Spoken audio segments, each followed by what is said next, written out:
Thank you for joining us on this edition of News Today. Without delay, let's explore the headlines that are shaping the current news landscape.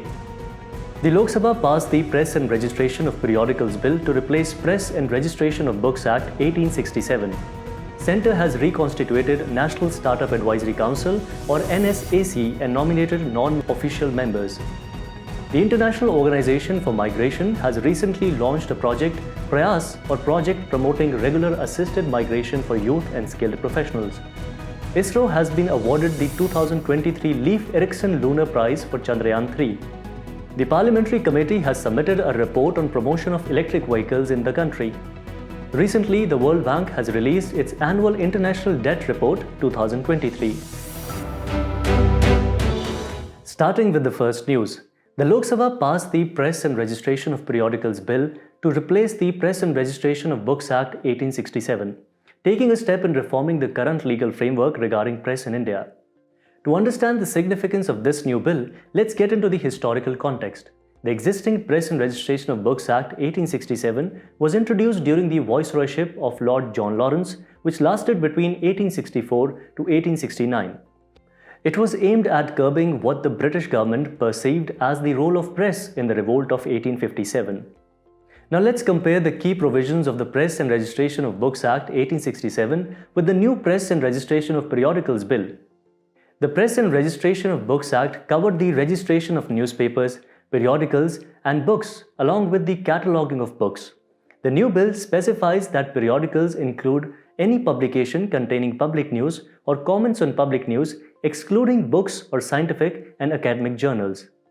The Press and Registration of Books Act imposed imprisonment of up to 6 months for minor violations. However, the new bill takes a progressive step by decriminalizing violations and proposing financial penalties for certain offences, such as publishing periodicals without registration. Under the Press and Registration of Books Act, a printing press needed to be declared before the district magistrate. The new bill simplifies the process by allowing information regarding printing presses to be submitted through an online portal. Unlike the Press and Registration of Books Act, which lacked the Appellate Board, the Press and Registration of Periodicals Bill introduces the Press and Registration Appellate Board. This board provides a platform for aggrieved persons to appeal within 60 days, ensuring a fair and transparent process. In terms of cancelling the registration of a periodical, the Press and Registration of Books Act vested this power solely in the district magistrate. The new bill, however, empowers the Press Registrar General to suspend or cancel the certificate of registration. Coming to the next news, the Centre has reconstituted the National Startup Advisory Council or NSAC and nominated non-official members.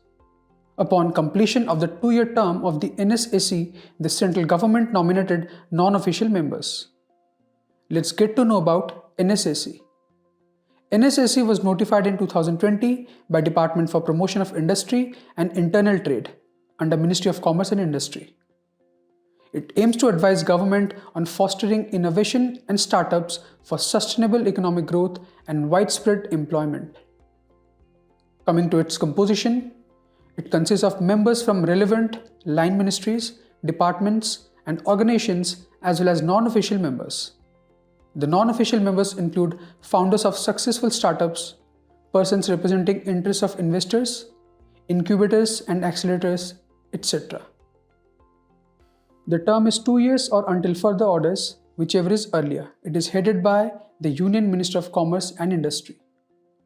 Coming to its key functions, NSAC meets on a regular basis to suggest measures to foster a culture of innovation amongst citizens and students, mobilize global capital for investments in Indian startups, keep control of startups with original promoters, provide access to global markets for Indian startups, etc. Its various achievements include programs such as MARG, National Mentorship Program, adoption of NAVIC Grand Challenge, Startup Champions 2.0, etc. These are some of the programs ideated and incubated by NSAC. Other initiatives for startups promotion are Startup India to catalyze startup culture in India, Fund of Funds for Startup scheme with corpus of Rs 10,000 crores to meet funding needs of startups, Scheme for Facilitating Startups Intellectual Property Protection or SIPP to protect and promote intellectual property rights of startups. Mentorship, Advisory Assistance, Resilience and Growth or MARC program, virtual platform to mentor startups. Moving on to the next news. The International Organization for Migration has recently launched a Project PRAYAS or project promoting regular assisted migration for youth and skilled professionals. The project has been launched in collaboration with Ministry of External Affairs for the year 2023-24. First, let's know about the International Organization for Migration. It is an intergovernmental organization within the United Nations system that specializes in migration-related affairs. Its mandate is to promote humane and orderly migration for benefit of all. Currently, the organization has 175 member states, including India. One of its notable contributions is the publication of the World Migration Report. Established in 1951, the headquarters of the organization is located in Geneva. Now let's dive into the details of Project PRAYAS. The primary objective of Project PRAYAS is to facilitate safe, orderly and regular migration for aspiring Indian migrant workers and students in collaboration with Ministry of External Affairs, Niti Aayog and state governments. Project will promote dissemination of communication materials on safe and orderly migration pathways. This initiative holds an importance considering the large Indian diaspora, which comprises over 32 million individuals spread across the globe as of December 2021. India is also recognized as the world's largest recipient of remittances. The challenges faced by the Indian diaspora abroad includes wage insecurity, casual work arrangements, and lack of social protection and skills gaps. Additionally, issues such as poor working conditions, the absence of proper grievance redress mechanism, and limited access to transparent judicial system have been identified. In response to the challenges faced by the Indian diaspora, the Indian government has implemented various initiatives. Pre-departure orientation training is provided to workers before they migrate. The Indian Community Welfare Fund assists overseas Indians in times of distress. The Madad portal addresses grievances related to Indians in distress abroad. The Know India program exposes India's young diaspora to various aspects of contemporary India. The next news. Recently, ISRO has been awarded the 2023 Leif Erikson Lunar Prize for Chandrayaan-3. It is an annual award given by Exploration Museum in Iceland's Húsavík. It is dedicated to the history of human exploration from the early explorers to the exploration of space. It is named after the Icelandic explorer Leif Erikson, who is considered to be the first European to land in North America. The 2023 award celebrates the first soft landing of a spacecraft near Lunar's South Pole, which marked another major achievement for ISRO. Let's get to know about ISRO. ISRO, or the Indian Space Research Organization, is headquartered in Bengaluru. ISRO, previously the Indian National Committee for Space Research, was set up in 1962. Later, on August 15, 1969, ISRO superseded the National Committee and was subsequently brought under the Department of Space in 1972. The ISRO has played a great role in nation building. In Earth observation, meteorological satellite systems, supports disaster management, etc. In communication satellite systems, INSAT satellites contribute significantly to socio-economic and strategic activities. As regards navigation systems, GPS-aided geo-augmented navigation or GAGAN assists in civil aeronautical navigation. In capacity building, ISRO has transferred more than 363 technologies across India for commercialization, societal application, etc. In the domain of space science and planetary research systems, Aditya L1 project for understanding the Sun. Lastly, in space transportation system, India has achieved self-reliance in space transportation capability via PSLV and GSLV. Moving on to the next news. The Parliamentary Committee has submitted a report on promotion of electric vehicles in the country. Let's start by first understanding what an electric vehicle is. An electric vehicle is propelled by an electric motor powered by rechargeable battery packs. Contrary to this, an internal combustion engine generates power by burning a mix of fuel and gases. Also, let's know about different types of electric vehicles. The first one is the battery electric vehicles, which run entirely on a battery-powered electric drivetrain. The second one is hybrid electric vehicles, which involves both engine and electric motor. The transmission rotates concurrently, driven by both power sources. The next one is plug-in hybrid electric vehicles. They encompass both an engine and a motor, but its battery pack is much larger when compared to other hybrid electric vehicles. The last one is the fuel cell electric vehicles. Referred to as zero-emission vehicles, these vehicles utilize fuel cell technology to generate electricity for propulsion. The road to widespread electric vehicle adoption isn't without hurdles. Now let's understand the key issues. The committee underscored the market's uncertainty due to frequent shifts in electric vehicle policies, hindering market confidence. Budget constraints affecting targets set by FAME 2, which is faster adoption and manufacturing of electric vehicles, impacting support for public and shared transportation electrification. Despite guidelines from the Ministry of Road Transport and Highways to promote electric vehicles, disparities exist among states in offering tax incentives impeding uniform adoption. However, exemptions and rebates for road tax are currently available in only 19 states and union territories. Another issue is the lack of charging infrastructure, coupled with extended charging times for electric vehicles, remains a significant roadblock to their widespread use. To tackle these issues, the committee proposed a series of robust recommendations. The report has advocated for a stable national policy on electric mobility, aiming to provide a clear roadmap. Increasing budget allocations and extending support for electric buses under FAME 2 emerged as a key suggestion to boost public transportation electrification. The extension of at least 3 years has also been recommended as of the current tenure of 2019-2024. Encouraging the installation of charging stations for individual investors, especially supporting women SHGs and cooperative societies, could expand charging infrastructure. Establishment of dedicated manufacturing hubs and industrial parks for batteries, cells and EV auto components can help to bolster local production capabilities.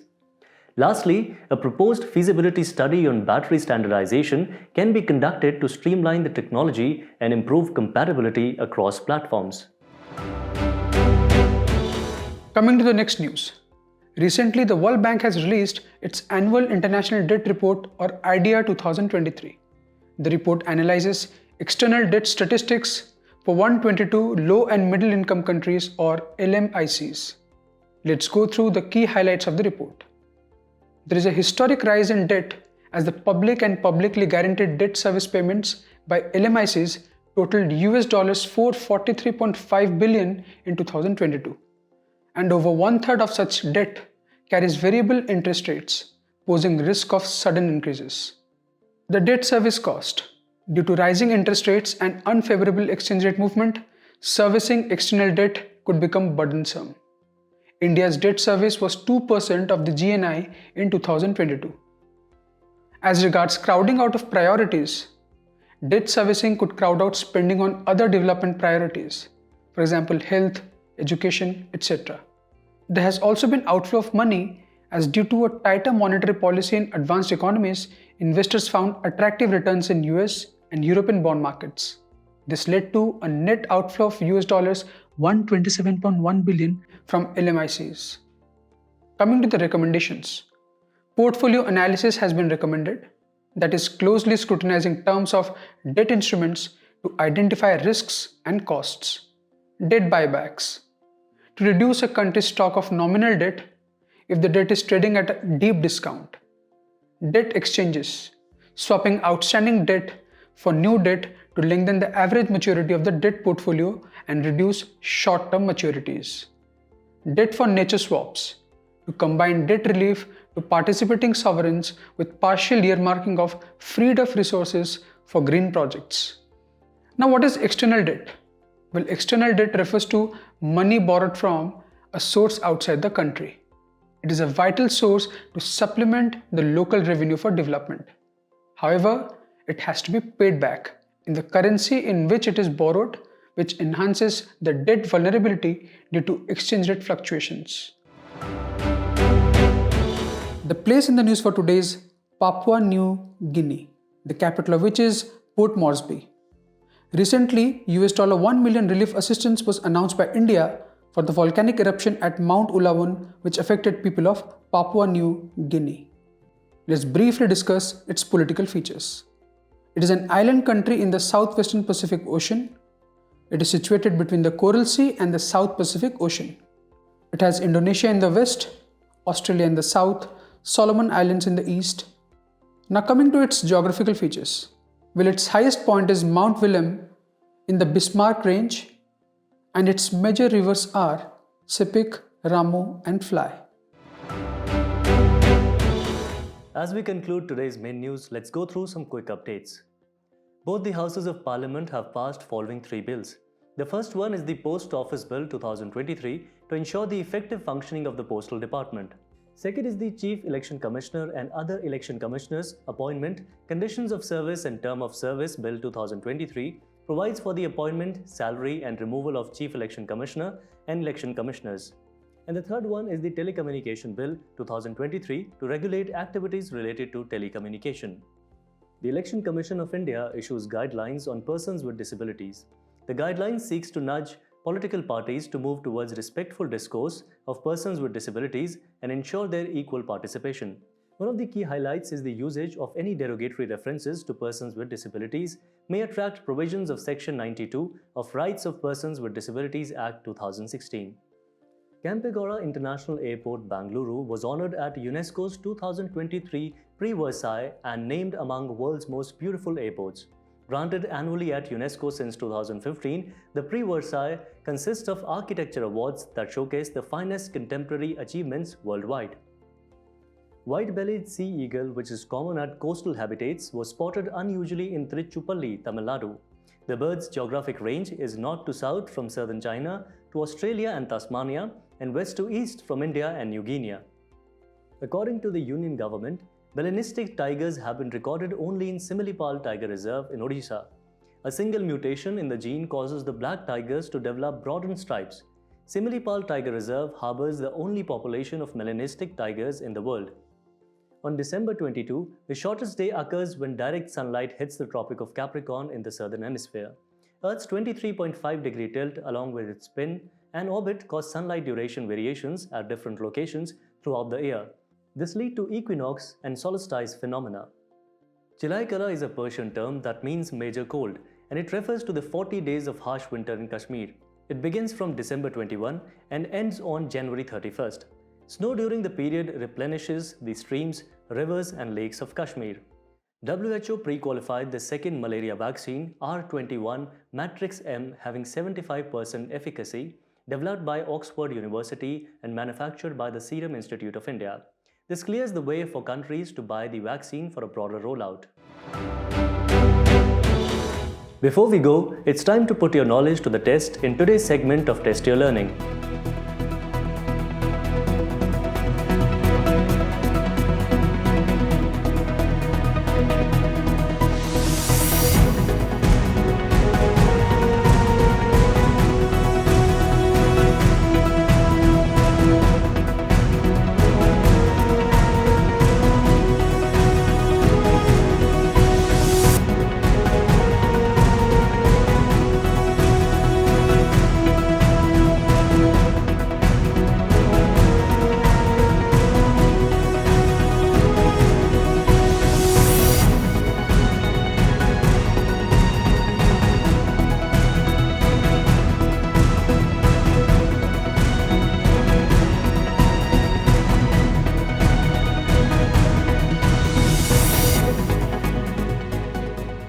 Thank you for joining us. We hope you have enjoyed this edition of News Today. To get the answers to today's quiz and to download the PDF of News Today, make sure to check out the links in the description below.